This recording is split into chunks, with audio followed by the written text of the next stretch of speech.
Hello friend, this is Sujata. Welcome to speed education. Friends, हम idioms and phrases कर रहे हैं और सभी वर्ड्स मैं आपके लिए इम्पोर्टेंट लेकर आती हूँ। डेली हमारी क्लासेस चल रही हैं।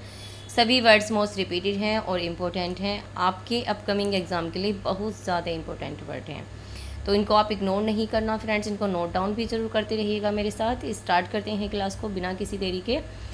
बैड ब्लड ईडियम है आज का हमारा, बैड ब्लड। बैड ब्लड का मीनिंग होता है एनमाइटी। बैड ब्लड आपको वर्ड से ही समझ में आ रहा होगा कि ब्लड का बैड होना, बुरा होना। जब किसी का ब्लड बैड हो जाता है, बुरा हो जाता है, वो दूसरे के प्रति शत्रुता की भावना रखता है, दुश्मनी की भावना रखता है, मनमुटाव रखता है एक दूसरे के लिए। बैड ब्लड जो अब हमारे ब्लड में ही बैड हो जाता है, यानी कि हमारे ब्लड में ही एक शत्रुता की भावना पैदा हो जाती है। आपस में ही दो भाइयों के बीच में दुश्मनी की भावना पैदा होना, उसे हम बोलते हैं बैड ब्लड। ओके, तो आई होप आपको समझ में आ गया होगा। एग्जाम्पल देख लेते हैं। The division of property after the rich man's death created bad blood between the two brothers. Okay, तो the division of property after the rich man's, अमीर आदमी की मृत्यु के अमीर आदमी की रिच मैन्स डेथ, अमीर आदमी की मृत्यु के बाद प्रॉपर्टी का डिवीज़न जो होता है, प्रॉपर्टी जब बढ़ती है, प्रॉपर्टी के बंटवारे ने दो भाइयों के बीच मनमुटाव पैदा कर दिया। ओके, दो भाइयों के बीच दुश्मनी की भावना पैदा कर दी, मनमुटाव पैदा कर दिया, bad blood. Okay, I hope आपको समझ में आ गया होगा। बहुत अच्छे से मैंने आपको समझाने का प्रयास किया है और आपको समझ में भी आ गया होगा। और ये मैं आपसे ज़रूर से ज़रूर बोलती हूँ कि क्लास के हैंड टू हैंड ही आपको याद हो जाएंगे सारे वर्ड्स, जिस तरह से मैं आपको बताती हूँ। और सभी वर्ड्स इंपॉर्टेंट, इनको नोट डाउन भी करते रहिएगा मेरे साथ। आइए, नेक्स्ट वर्ड है कैट्स पा। बहुत अच्छा ईडियम है और कई बार एग्जाम में पूछा गया है, बहुत ज़्यादा इम्पोर्टेंट ईडियम है कैट्स पा। कैट्स पा बोलते हैं बिल्ली के पंजों को। कैट्स पा कि to use someone else to do something. To use someone else to do something, cat's paw का मीनिंग होता है दूसरे के हाथों, किसी और के हाथों अपना काम करवाना। जब हम अपना काम किसी और के हाथों कराते हैं, किसी और से कराते हैं, समवन एल्स किसी और से कराते हैं जब अपना काम, तो उसको बोलते हैं हम कैट्स पा। ओके, ईडियम है और आप तो जानते हैं ईडियम का मीनिंग वर्ड्स के अकॉर्डिंग नहीं होता, उससे डिफरेंट होता है। ओके, तो वही उसको ही हम ईडियम बोलते हैं। The manager used the intern as a cat's paw, assigning him all the difficult and tedious task. Okay, the manager use the intern as a cat's paw. Manager ने intern को एक cats पा की तरह इस्तेमाल किया, बिल्ली के पंजों की तरह इस्तेमाल किया उसने इंटर्न को।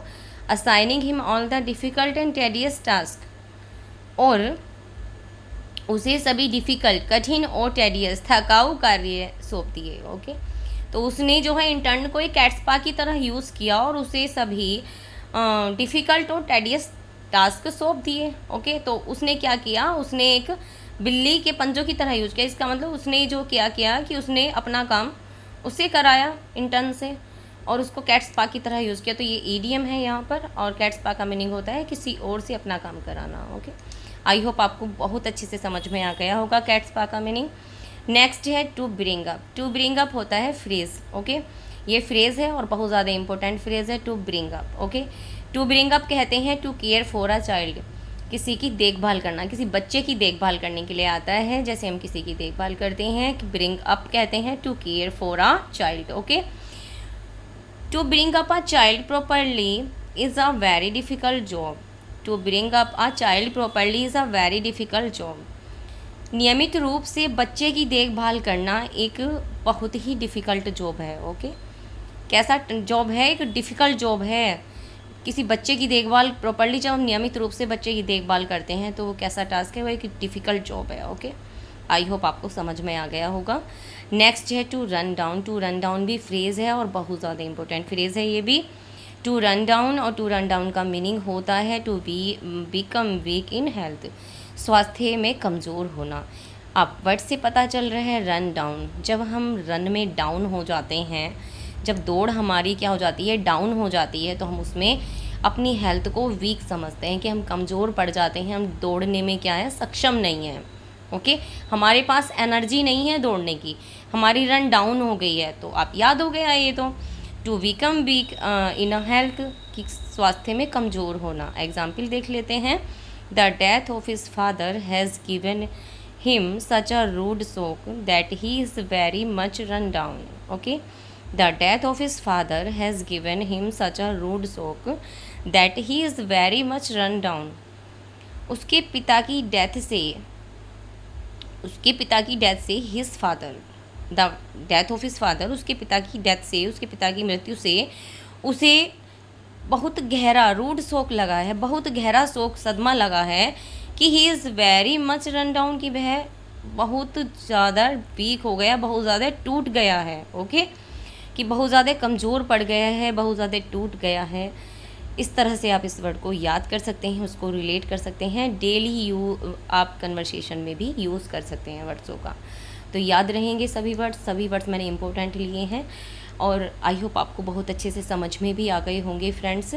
तो वीडियो को लाइक करना ना भूलें फ्रेंड्स, लाइक ज़रूर से ज़रूर करना। और जो चैनल पर न्यू हैं, जिन्होंने अब तक चैनल सब्सक्राइब नहीं किया है, वो चैनल को भी सब्सक्राइब कर लें। अपने दोस्तों में ज़्यादा से ज़्यादा शेयर करना फ्रेंड्स। नेक्स्ट क्लास में मिलते हैं न्यू वर्ड्स के साथ। फ्रेंड्स खुश रहें, मस्त रहें और ऐसे ही आगे बढ़ते रहें friends. Thanks for watching, take care, bye bye.